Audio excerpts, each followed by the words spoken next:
Greetings and salutations, and welcome to Colin Was Right. Allow me right off the bat to wish you and yours a very happy, healthy, and rewarding 2017. I hope it treats you well. Better than Sony treated Vita anyway.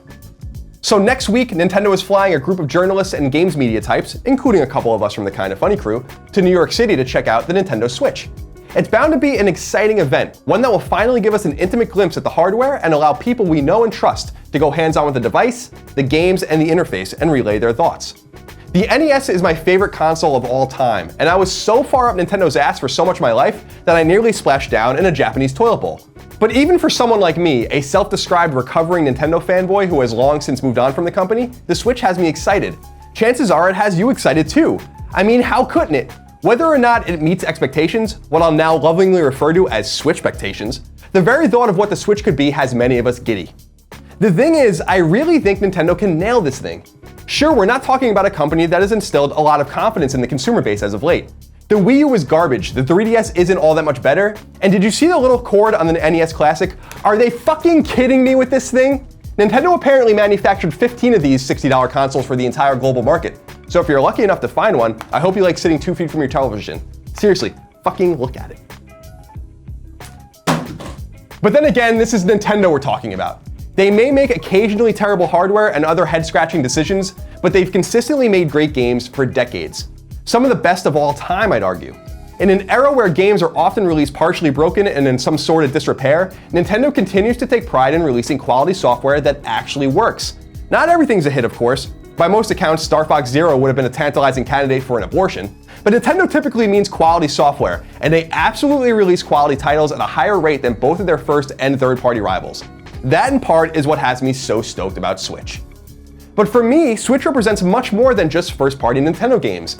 In fact, it absolutely must represent more than that if it's to have any chance in succeeding in a competitive market, as it dares straddle the line between traditional console and hardcore handheld.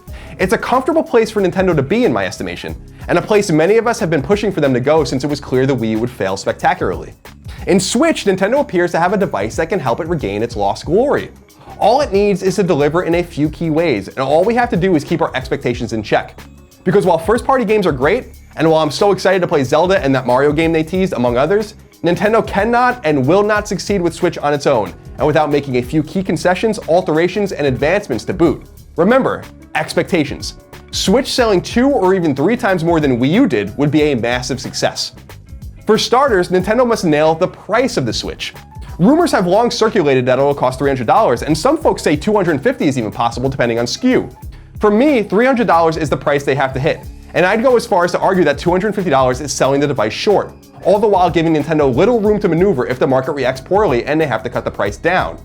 Though I wouldn't expect that to happen either. You can get a PS4 or Xbox One for cheaper than a Wii U right this minute. That's a real thing, that's not a joke. Anywho, $300 is the perfect middle ground, the representation of an undeniably reasonable price, while also telling the market that this is a premium device worth a small financial investment. I truly don't believe shaving $50 off and getting it to $250 is going to affect much of anything, but I could be wrong, even though that goes against the name of this show.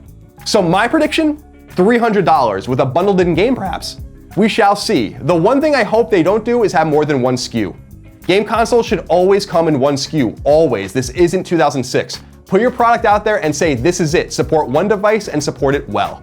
Make your ecosystem as simple and as easy to understand as possible. Leave no questions unanswered, and better yet, beg no questions to be asked at all.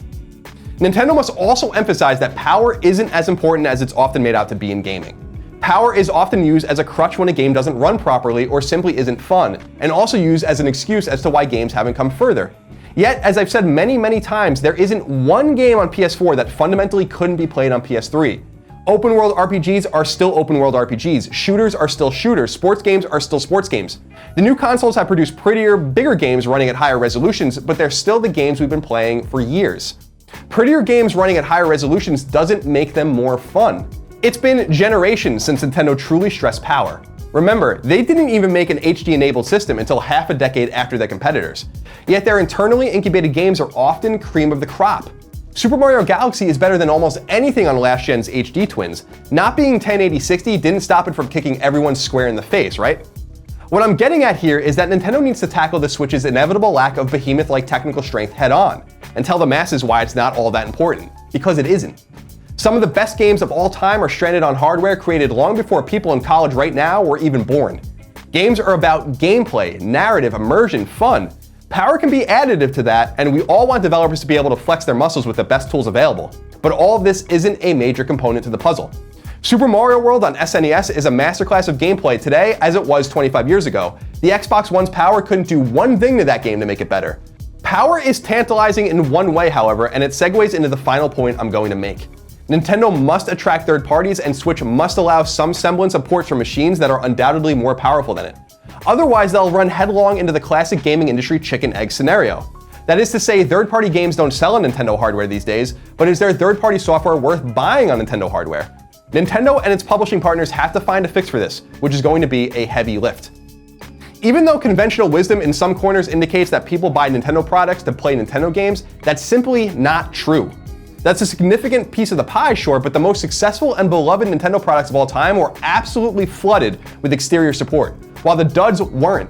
The NES was so popular with third parties, and Nintendo was so scared of suffering the same glut of games fate as Atari, that the company literally limited the amount of games the publisher could release per year, causing publishers like Konami to come up with some creative solutions, such as the secondary publisher Ultra. But I digress. In any case, if people really bought Nintendo hardware solely for Nintendo games, then the math doesn't look too good for Nintendo fans, because the Wii U sold worse than PlayStation Vita. Catering only to the hardcore Nintendo audience, an audience that is clearly dissipating by the generation, isn't a very smart tactic. I'm sure Nintendo knows this, which is why I truly believe they will get us all in the door with the allure of Nintendo's first and second party support, and keep folks around, one would hope, with third-party offerings of both a multi-platform and exclusive variety. It's like how NES and SNES lured us in with Mario and Zelda, but half of the games we talk about on both consoles were made outside of Nintendo's steel doors. Can Nintendo pull it off? I really think it's possible. Nintendo has cash in the bank, smart people at the top, a wonderful collection of top-tier developers, a mountain of IP, and plenty of experience in the market.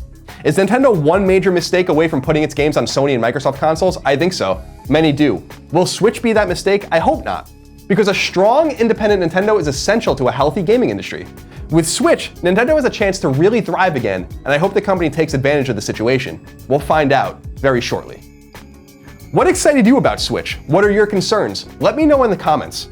I'm sure we'll be returning to this topic many times in the months and years to come. In the meantime, I hope you have a fantastic rest of your day. Thank you for supporting Colin Was Right.